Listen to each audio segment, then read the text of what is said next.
Hello dear chess lovers. Today I want to talk about how to convert in a pawn endgame with a clear extra pawn.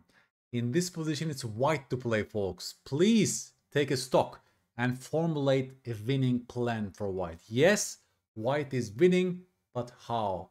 I will show you some useful tools today to make your calculation process much more efficient. You'll be much more goal directed after today's episode, folks. Well, in this endgame, many players would like to do something like this because they are looking at the king on g7 and they try to shoulder them away.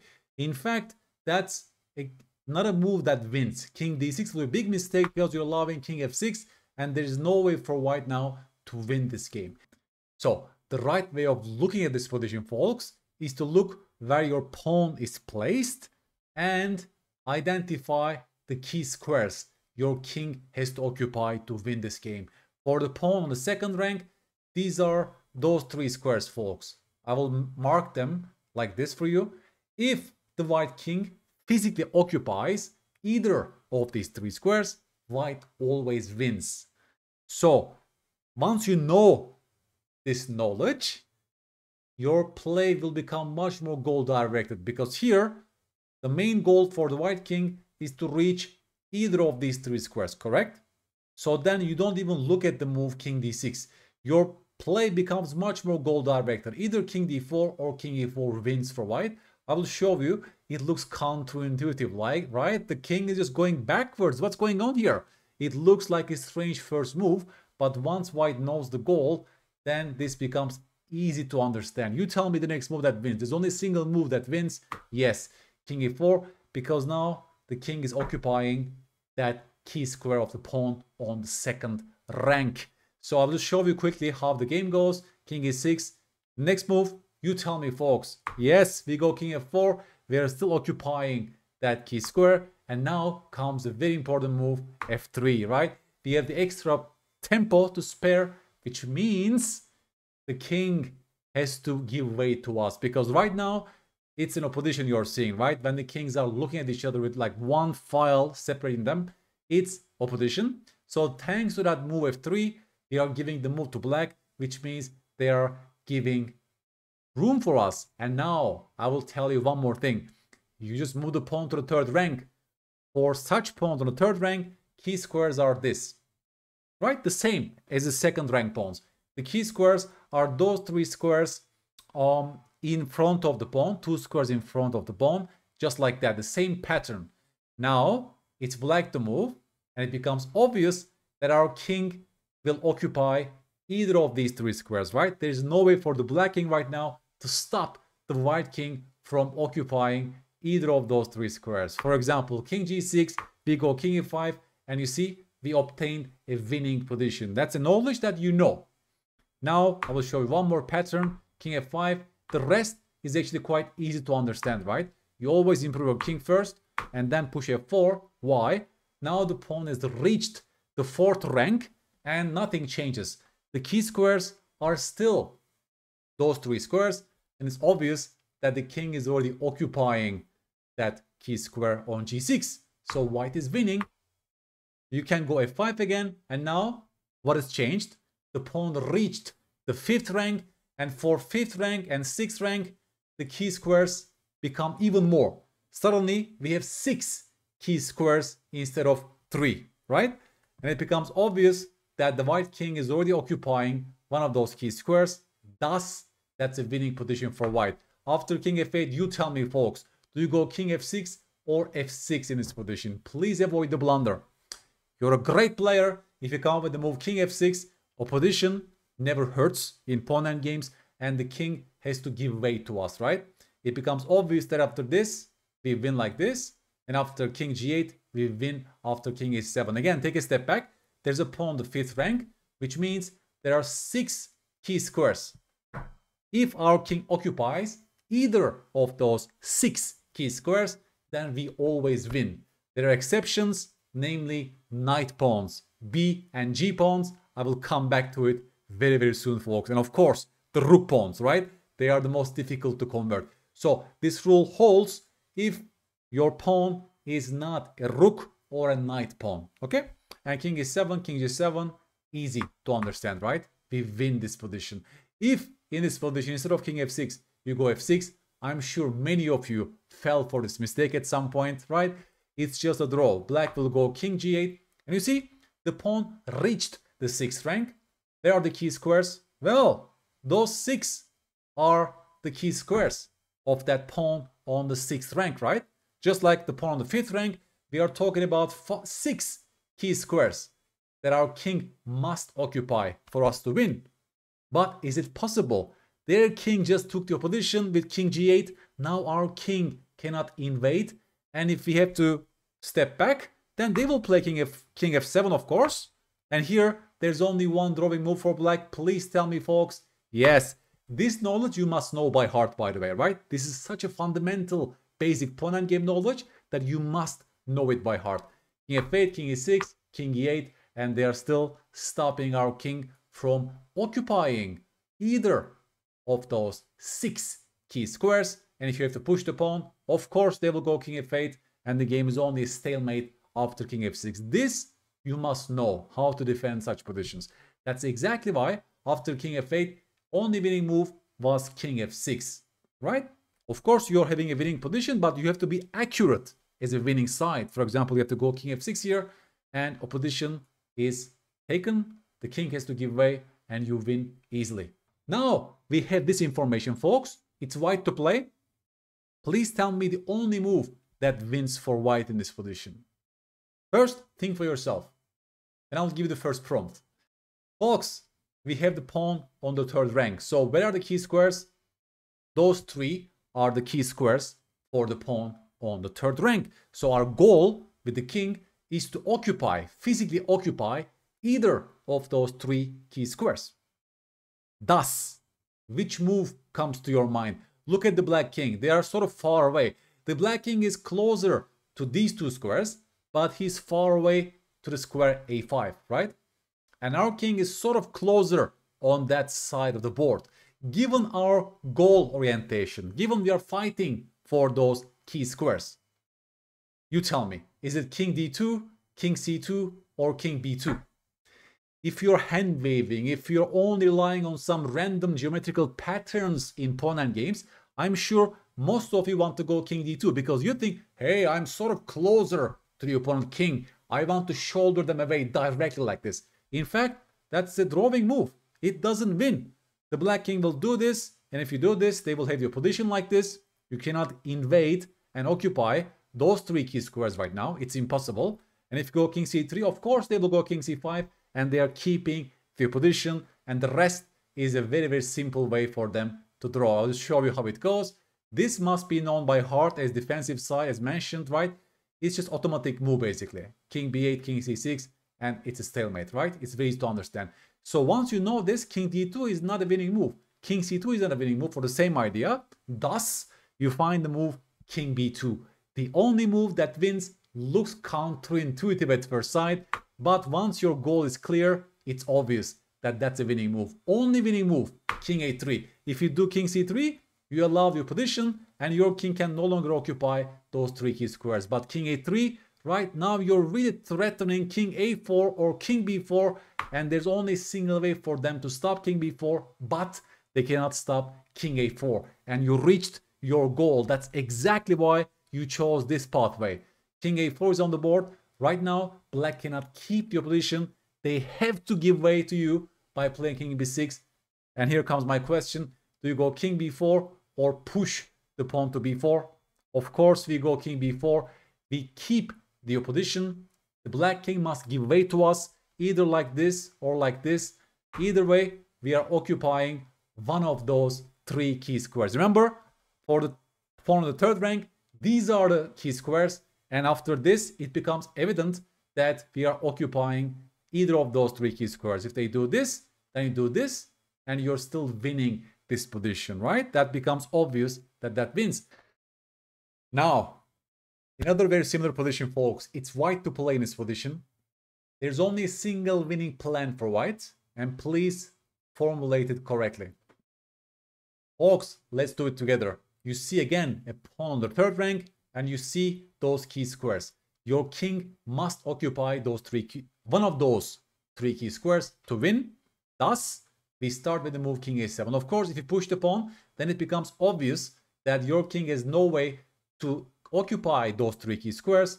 And in fact, you're allowing king b6 and the rest is easy. Just a draw. So king a7 is the correct move. King c6. What should we do? Of course, king a6, king c5, we go king a5. I will show you now. We are talking about the knight pawn. And it becomes more tricky to convert with those knight pawns. I will show you why this is an important pattern to know. Now we can push b4. Why? Because we reached the pawn on the fourth rank, which means the key squares are those three. And it becomes obvious, just like in the first position, that our king will occupy either of those three squares. King b7, you tell me, do you go b5 or king b5? Of course, king b5, we gain the position. And now, already from here, it's obvious that we are going to occupy one of those three key squares with our king on the next turn, because Zugzwang is the sharpest endgame weapon. The black king must give way to us. That's why opposition is a great tool to know in pawn endgames. King c6, and we are coming to a key moment, guys. It looks like everything is perfect and beautiful, and now comes my question to you. After king a8, do you think we should push the pawn to b6 or do something else? And we are talking about exceptions of the knight pawns, guys. There's a b pawn. If you push b6, that's a beautiful blunder because that's a stalemate, right? You just stalemated the black king. So even though, right, I'm showing an exception. Pawn on the fifth rank, we talk about those 6 key squares that your king must occupy to win. But knight pawns are exceptions. Here, despite the fact that your king occupies those key squares, still care is required. If you push b6 directly, it looks like you're still occupying one of those 6 key squares. In fact, it's not a winning position for you. It's a stalemate just because of the knight pawn being stucking the black king, right? Just causing a stalemate in this position. It's simple as that. So once you know that, nothing is lost. First of all, take a step back, relax. We are still winning this position. Now, you tell me the winning plan. How can white win this position, folks? Yes, we start with the move king b6, forcing king b8, and now comes our next phase. We don't do this, but we do this instead. We go king a6, and after king a8, well, now it's time to push the pawn because this is not a stalemate, right? If our king was on c7, the same position will be stalemate, but we tuck our king on a6, thus we are preventing stalemate. So they have to play king b8, and now we go b7, and you see the king can no longer stay on a8. Well, they have to give way to us by playing king c7 and play king a7, and we make a queen and win this game. Now, if you truly deeply engage with this concept, you can also use it for defensive contexts. It's black to play here, folks. We are fighting against the pass pawn that is going this way, and there's only a single winning drawing plan for black in this position. How would you draw this position? Folks, the key square of the pawn on the third rank are those 3 squares, right? g5, f5, and e5. So the fight is totally about we stopping the white king from occupying those 3 key squares. And there's one move that gets close to it. Yes, we start with the move king g7, and after king d5, you tell me the only drawing move. Yes, we go king f6. It becomes evident that the white king cannot occupy those key squares. They will play king e4, of course, and you tell me the next move. Yes, opposition always helps, right? We tuck our king on a6, just standing in front of the white king, and now, in order to make progress, they have to push the pawn at some point. If they try king f4, of course, we keep the opposition. After king g4, we keep the opposition. They have to push the pawn at some point, and now we play king f6 and always stay in front of that pawn, right? So this drawing mechanism I already showed you. This must be known by heart, right? You should be execute this in a bullet game, basically, without thinking from here, right? Just king f7, that's the right technique of defending. Always make sure, right? We escape, we go backwards in a way to make sure to always keep the opposition when the opponent king moves forward. It's as simple as that. And we always sit in front of that pawn like this.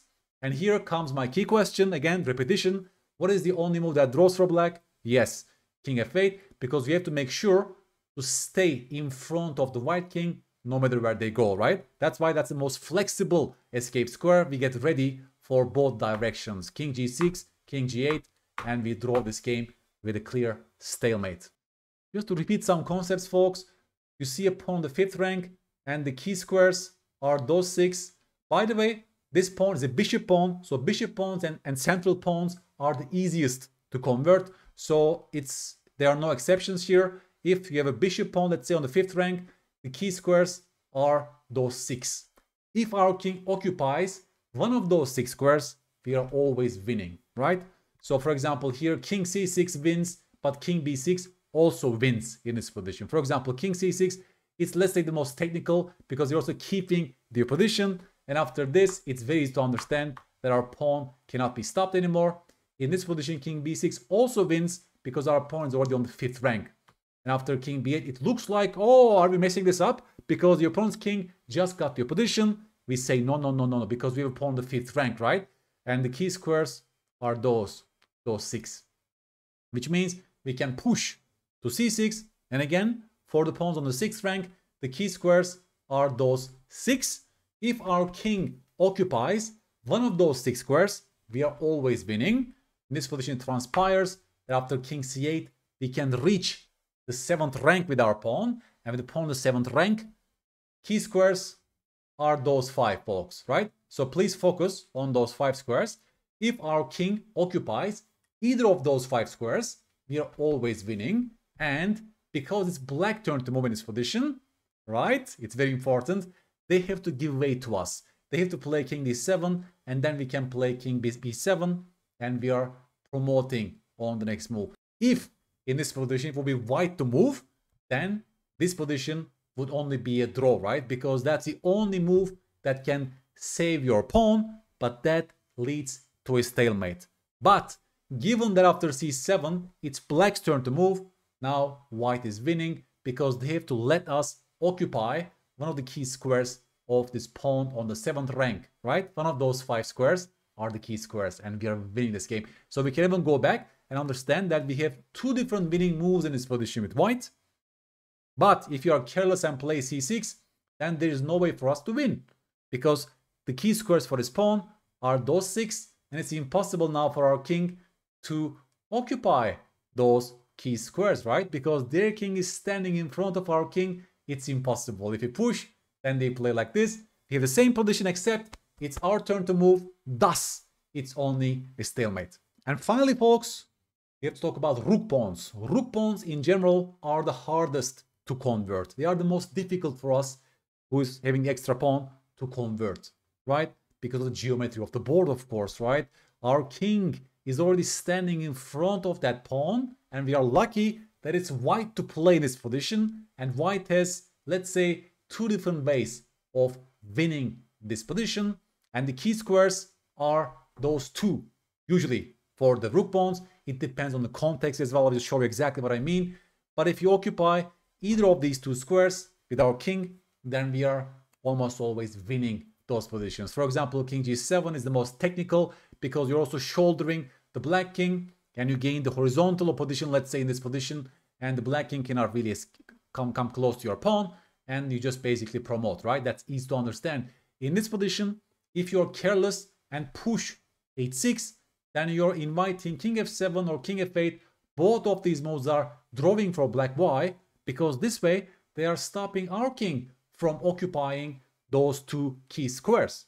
Our king cannot reach those squares, and we cannot win this position, right? If we do this, they keep on waiting, and that's just a stalemate, right? The rook pawns are difficult. Otherwise, if you have to do this, then they will do this, of course. And again, our king can no longer occupy either of these 2 key squares. And if you push the pawn, it's obviously a stalemate. In this position, king g8 was also winning, right? We're talking about those 2 key squares because their king cannot really reach g5 and attack the pawn on h5. So if they go king f6, of course, we have time for h6, h7, and we promote. But, right, it also depends on the context. If their king could reach g5, then this would not be enough for us. Then king g7 will be much more technical to also, let's say, support the pawn all the way through.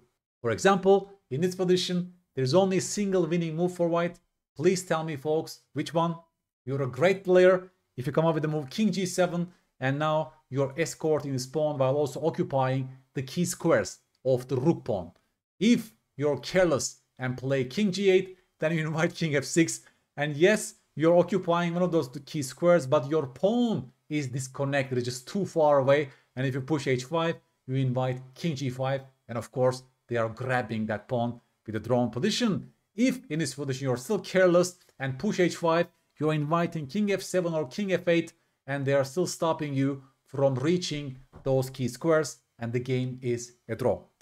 I hope you liked this episode, folks. Please give me feedback if there was something that was unclear. I will maybe do another video to improve on those. Do you have such problems in your games? How frequently are you getting such positions, right?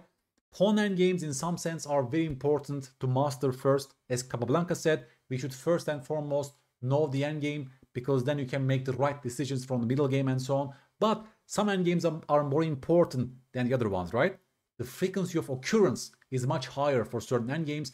And yes, single pawn endgames occur quite frequently. And knowing those basic patterns will definitely help you in a practical setting. This episode looked at only single pawn endgames with an extra pawn.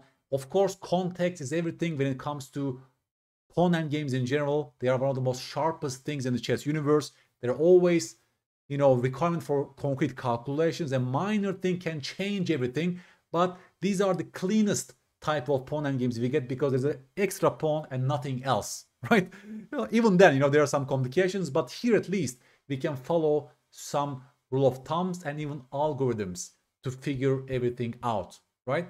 And one of those rule of thumbs, as I mentioned to you, is to look at those key squares that you're fighting for with your king to occupy, right? This will give direction to your play. For example, once you know your major goal, then you will avoid hand waving and only making moves that on the surface is improving your king and also shouldering away the black king, right? Because I heard from some students that they were blindly applying some other rules of thumbs that they learned elsewhere, right? Some sort of triangulation patterns or some patterns that involves distant opposition. They were trying to force some other rules of thumbs to a position like this.